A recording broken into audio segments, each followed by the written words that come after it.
Yo! Yo, What's going on? how you feeling? I'm good. Hold on 1 second. I'm just over here. What up, brother? How you feeling? Life is amazing, man. Everything is great. What up, Paul Collections? What up, everybody in Afghanistan? I love you. Hey, finally somebody with some good Wi-Fi connection. Yes, this was one of the issues that I was dealing with when I first started doing the Show Off Your Gems. I had it in the back of the house, no Wi-Fi, and then I started getting situated, started figuring out. As you see, I'm not even set up here yet because you knew what the other thing looked like. But yes, I'm happy that you're not wearing a hat, you're smiling, you know. You can see my eyes. Yeah, it's important. It's important. I've been doing this for some time, and Right. I'm happy. I know you wear hats sometimes. It's all good. Anytime you see the hat, it's because I need a haircut. Yeah.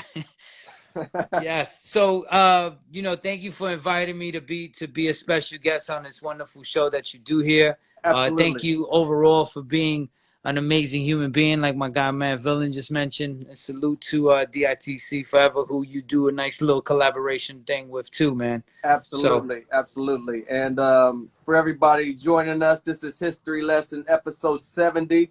I definitely want to talk to you about the Show Off Your Gems because I think that's the #1 show out right now. We'll get to that, but I would like to take the viewers Go on a History ride. Lesson. Yeah. And, give us some of your best memories and just overall, how you became the great human being you are. I know it was probably a long journey, and we want to go back and reminisce a little bit. So if you could take us back to where you were born and raised. I was born and raised in the same place where, Black Moon was put together in Bushwick, Brooklyn. In the crack era in New York City, which it was fun. It was fun. It was dangerous. It was kind of like what we're going through now, but the pandemic and epidemic was crack and AIDS and, being a broke kid and trying to survive. What was a day in the life of IDSTROY like as a teenager growing up?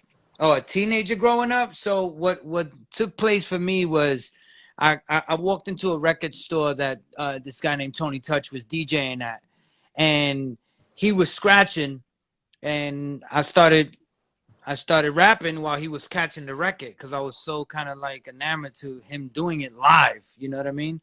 And then what took place, he was like, do you have an MC name? I didn't have one. And then I thought of his name, Kid and Play, nice and smooth, Touch and Destroy. So that's how that happened. But the reason why I bring that story up is because I was a kid. I was young. I was in my teenage years, kind of what you're talking about. Right. And he was doing these mixtapes. He became very popular because of his mixtapes. And I was on all of them, when as a kid. So in the neighborhood, and then he DJ at a club, and then he DJ at a gig just around the world, and he'll just bring me as the MC.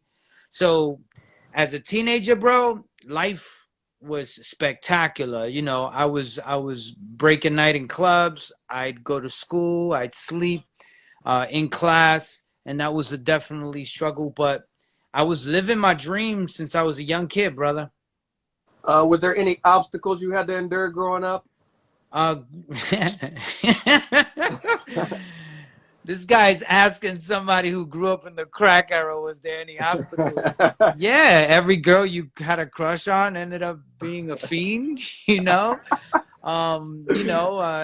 was crazy. It was amazing though. I don't regret it, but I loved it. I had a great it's funny to say, but I had a great life only because I know I can't do it any other way. But obstacles, nah,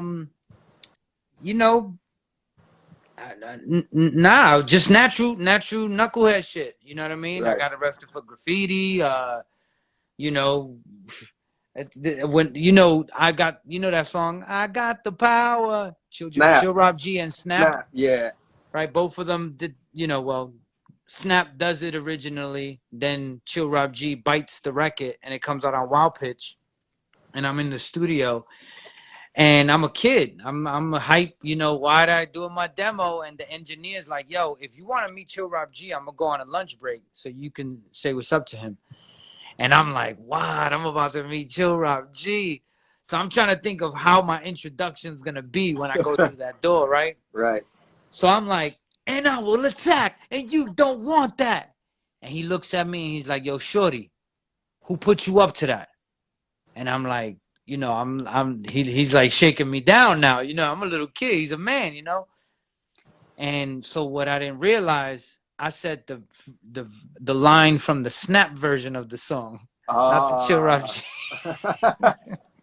So he was like, I know you wouldn't do something like that because you a kid.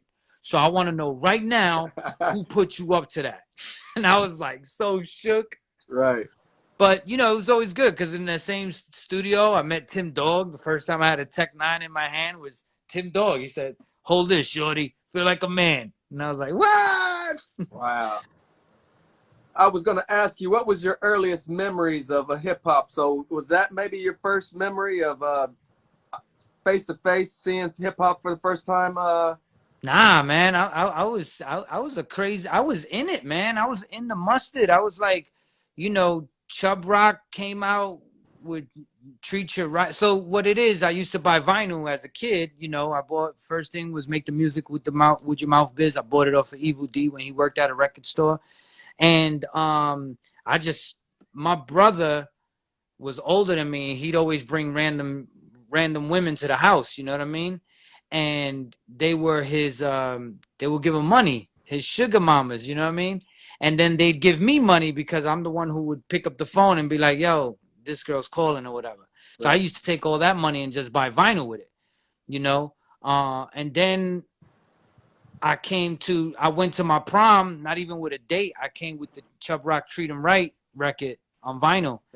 And the DJ was like, that's yours? And I was like, yeah. And he was like, you want a DJ? And I DJ'd my prom. Wow. But it was also when I was super young, I used to write comedic versions of hip hop records. And I did one of Rudolph the Red-Nosed Reindeer, like a funny version of a reindeer who had mental issues and stuff. Of course, it was funny back then. You know, there was no, you know. So a friend of mine in the talent show, I was just watching, and he was like, "Yo, do the reindeer thing you got."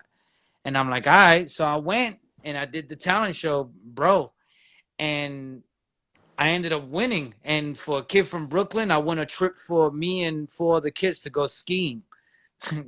We don't ski in the hood, fam. Right.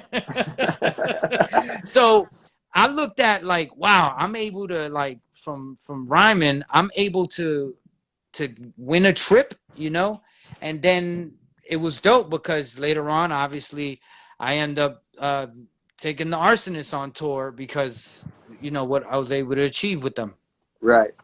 So what came as far as you getting into hip hop first? Was it graffiti? Was it DJing? Dancing. Dancing, Bro. I was a suicidal on the dance floor. Be like, I'll land on my neck. Like, I do anything to my mother used to have me there with all my drunk uncles and my aunt who didn't wear a bra. You know, they be there just hanging like, do something, you know. And I used to have to dance while, you know, they'd be super drunk singing We Are the World in all types of languages and shit. And I was the entertainment, you know. Right. And it was breaking. It was dancing. And then I got into a crew. And there's this move. It's called a helicopter, right? Right. This is when there's a person in the center. And that person is spinning with somebody on them with their leg. So this is their head, and this is a person's leg, right? Right. And they're turning round and round. And then there's another maniac, which is me, who's holding the kid's legs like this, right? Right. B. I weighed about like 8 pounds with crack in my pocket, fam. Yo, so I'm sliding at a block party. We're battling another crew. And I'm sliding, trying to hold on. Fam, I ended up slipping off the dude's legs. I landed on my head. I didn't want to let anybody know I got a concussion. So I do like the worm out the circle, you know what I mean? It takes like an hour. And then I just go home and I fucking fall on the floor. But it was part of the game, bro. Right. At what point did you start taking writing seriously? A few times, you know, there was a few of those moments. One is penning that Rudolph the Red-Nosed Reindeer parody, which was like, oh, whoa. And then for school, one of my first things was I wrote the story of Thurgood Marshall, a rap version of it, Okay. you know? So then that was like something that teachers started being like, yeah, you got a little talent there. And then I wrote a rhyme about math, and that was it, because they published me in the school newspaper that nobody grabbed because nobody gave a hell about the newsletter, you know what I mean? But Right. the fact that like I was getting embraced that way, it was pretty dope, you know? And then there was a dude who was like, yo, bro, you think you a rapper, B? Like, I'm a better rapper than you. And I never heard him rap. You know what I mean? He just wanted to mess with me because that's how we were in the hood. Everybody Right. tested everybody. Yo, that's your mom? I snuff your mom, fam. What's good? You know, everybody just wilding back then. Anyway, he was like, yo, you rap? You know what? 8 p.m., I'm going to see you in front of the bodega. You better have some you know, a rhyme. So I wrote the Lord Finesse, Baby You Nasty beat. I taped it, you know, the drums with the loop. And then I ended up writing a rhyme about him. And they used to, you know, when I played basketball, I looked like I was dancing. So they called me Disco Dave. Right. So I was like, Disco Dave is the dope shit out now. Knock you through the sky like a white cloud. 100% Lord Finesse. You know what I mean? So I go there, fired up with the rhyme, and he never showed up.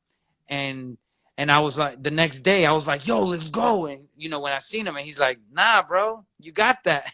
Right. But it let me know, and him know, and kind of everybody who was hyped, that I was like, about it. I was like, but he pushed me. And I ended up getting I don't know if you could tell, but I got stitches right there on my hand. Yeah. And I got stitches right here on my neck. Wow. For that same dude for running on this situation where he was gonna get jumped, and I had his back because I didn't want them to slice him. Right. And he freaking ran, and I ended up getting jumped and sliced because of him. So, you know, that's just life, bro. Right. At what point did you start pursuing a career as far as a solo artist? Or You know, Tony Touch, me and him, we was working on a demo. What up, Cognito? We were working on our demo, and a lot of interest was happening. We were sitting with Loud Records, RCA. We got offered a deal from this label called Fever that Fat Joe was working with, that as management. He was managed by them, and you know, the ball was rolling. I had people who believed in me. I was a maniac. Like, I was a maniac. I was straight up a wild kid. But you know, Barbito, what happens is that Tony Touch and I, we have some differences, where the work ethic of the Arsonists was definitely one that, like, in 1 year we did like 90 songs. You know what I mean? Just hungry. We'd sleep. Everybody sleeps in my house, and we'll just write. We'll write with Tony out, and I've been with him already for like four years. We did like about 6 songs. So I was like, bro, we gotta work, you know. Right. But he was going in a different trajectory, and I was along for the ride. But it was like it was a tough moment, because he actually gave me an ultimatum. You know, where he was literally standing with Daddy Yankee and in his living room, and I'm sitting there with one of the guys from the Arsonists, and he's like, yo, bro, y'all just released a 12-inch with Barbito, you know, the Arsonists. We did the session, and he was like, are you gonna do that, or are you gonna run with me? And it was like an ultimatum. And this is the moment where Method Man had already came out with Wu-Tang. And I was like, wait, but can we just do all these things? Like, can we just kill it all over? And Tony was, it was tough because, you know, I know a lot of people are familiar with Daddy Yankee now, but back then he was still kind of like coming up, you know, even the genre of what he was doing. Right. So I was like, I kind of like didn't like giving an ultimatum, you know. So I just went with Arsonists, and you know, we ended up pressing these things for $60.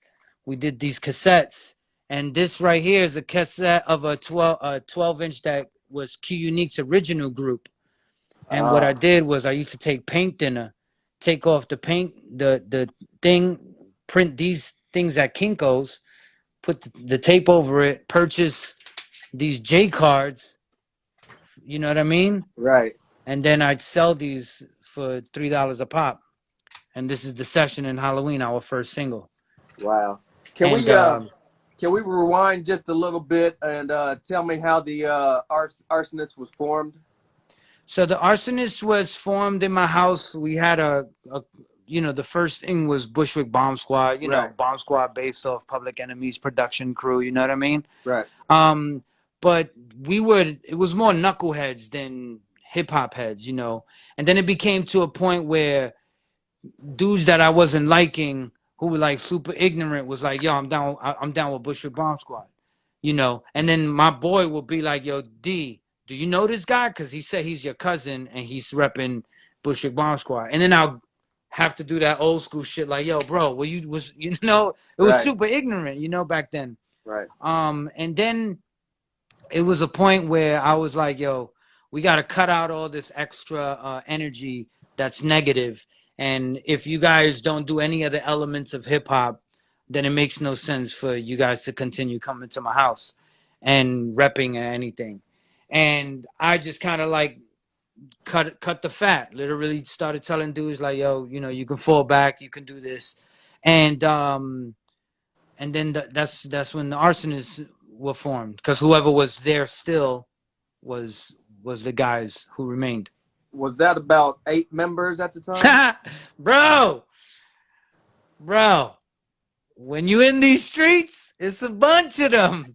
It was a bunch of them. And then, you know, they start dropping out because of the life, you know what I mean? Dudes start going through real life, you know, negative stuff that, you know, it is what it is. However, my point is, yes, there was a lot of us.